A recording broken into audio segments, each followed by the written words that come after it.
It is a very, very sad day in the college football world. We recently received the news this morning that the college football playoff will be staying 4 teams until at least 2025.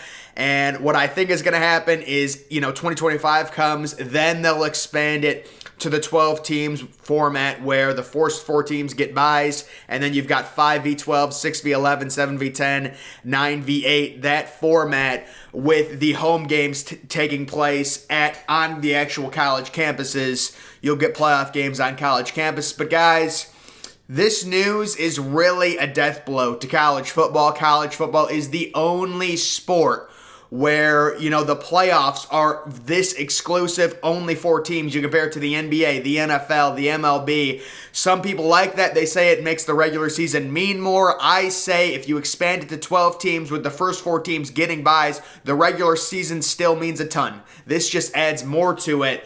And I believe this is a situation where it's not like people didn't want to expand. It's not like these ADs don't want more money. They don't want more playoff games. They don't want more ratings. This is just a situation where it's so tough to agree on all of this stuff when it comes to the TV contracts, when it comes to how the expansion is happening, which teams, can you agree that, there's 5 auto bids plus the 6, something like that. There's a lot of moving factors, and I just think they couldn't agree on everything. It's not a situation where a lot of these ADs say, no, 12 teams is ridiculous, there's competitive imbalance. It's just very unfortunate that they couldn't come to an agreement, and 2025, wow, that is horrible, guys. There really are 3 major things that are holding college football back right now. Number 1, you've got this 4-team playoff that is going to be in place until 2025. Number 2, you've got the name, image, likeness crap, which is just disgusting. Recruiting kids doesn't matter anymore. Having a relationship with kids doesn't matter anymore. These kids, this name, image, likeness is actually going to hurt these kids' development because they're going to schools based on where the money is, not where they can be best developed into becoming first-round picks into the NFL. That's the main issue in college football. That's one of the main issues now with the name, image, likeness. The kids are following the money. They're not following the coaching. They're not following the relationships, and it's going to create a lot of inorganic, awkward conversations a lot of these kids are going to have by the time they're sophomores or juniors. They sign these multi-million-dollar deals with a program like Texas A&M, who are just, Texas A&M guys. That is one of the other main. That is the third main problem with college football. Texas A&M. I'm sure many people already know they are so disgusting and so evil, and it makes me so depressed talking about them. I don't talk about college football anymore because when I talk about it, it just always goes back to how disgusting Texas A&M is. And I'm at the point with Texas A&M, if they're not bowl banned by July, I'm just giving up college football. Like, if they're not bowl banned by midsummer, I'm just going to stop watching college football because it is ridiculous. I'm done with it. I can't talk about college football. Every conversation just devolves into how disgusting Jimbo Fisher is and how evil Texas A&M is. Guys, I'll joke about, Jim Harbaugh being a clown and Nick Saban being a clown, whatever, but people tell me, they say, no, you don't understand. Jimbo Fisher is genuinely just a horrible person. It's not like, oh, we're being funny, I don't like Michigan, I don't like Alabama. No, Jimbo Fisher is just like a terrible human being in general. This has nothing to do with football. And Texas A&M is so bad and so evil. Whenever I try and talk about college football, I'll have nightmares. I'll freak out about it. I can't talk about it anymore.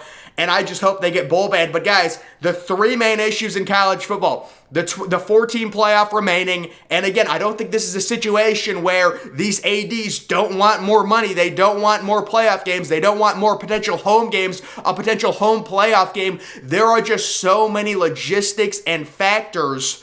I don't understand, even if you are a fan for some reason of the 4-team playoffs, for the betterment of college football, you need to get behind, well, I guess it doesn't matter anymore because it's not happening until 2025, but you need to get behind the idea of a 12-team playoff. They say it devalues the regular season. Does the NFL regular season get devalued? Because a team, like the Buccaneers 2 years ago, they go 11-5, they lose 5 games, they win the Super Bowl while losing 5 games. The Rams this year, what did they lose, 5 games?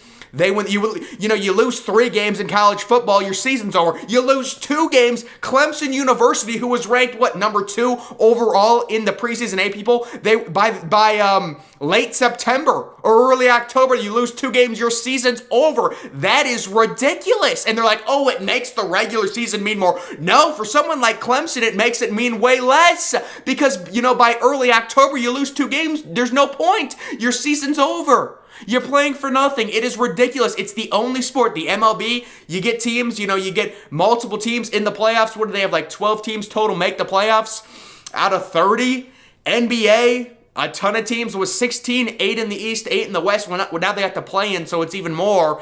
NFL, college basketball, you got March Madness. College baseball, I believe. They've got that whole Omaha World Series. They've got a tournament. There's probably 24 teams in that or something. I don't watch it, but college football is the only thing where it's this exclusive, and I'm not saying go March Madness and make it 32 teams. I'm saying 12 teams. The first 4 teams get byes, which will incentivize. Again, I'm talking to no one because it's not even going to happen. We're just going to keep going in circles, guys. It's whatever. It's so unfortunate. It's so disturbing. Having a home campus playoff game, you know how fun that would be? But that is a main problem with college football. The other 2 main problems, name, image, likeness. I mean, my goodness. Recruiting doesn't matter. Well, I guess if you have enough money, recruiting does matter. Yeah, but let's say these relationships don't matter. These kids are just going wherever the money is. You've got a team like Texas A&M signing 3 5-stars on the defensive line. What an evil university that is. Texas A&M, guys. It's disgusting. I can't even talk about it. I'll go on a 15-minute rant about it. It's so bad with Texas A&M. A lot of people know. A lot of people agree with that. I have a lot of friends that are Texas A&M fans. They say, listen, it is disgusting. It's so evil in College Station. I can't be a part of it anymore. And hopefully they have an uprising against Jimbo Fisher. That's a terrible university. Just really, really, God. Excuse me, guys. That is going to do it for this video. I'm getting a little amped up now. Unfortunate day for college football. The college football playoff, the big news, not expanding until at least 2025. I believe they're kind of setting that, they're going to let the contract run out and then they'll expand it. It's kind of like a set date. Oh, the 12-team playoff will start now in 2026. I think the contract runs through the 2025 season. We're dealing with these years. It's weird because the playoffs happen right in between late November or late December, early January. It's right in between the years, but whatever. I think it runs through 2025. Is that it? So the first time we're going to get a 12-team playoff is 2026. I'm never going to see a 12-team playoff. This is ridiculous. By 2026, there's no way. But guys, make sure you're following me on Twitter. Link to that's always in the description. I'm, of course, the Depressed Ginger. Thank you for watching.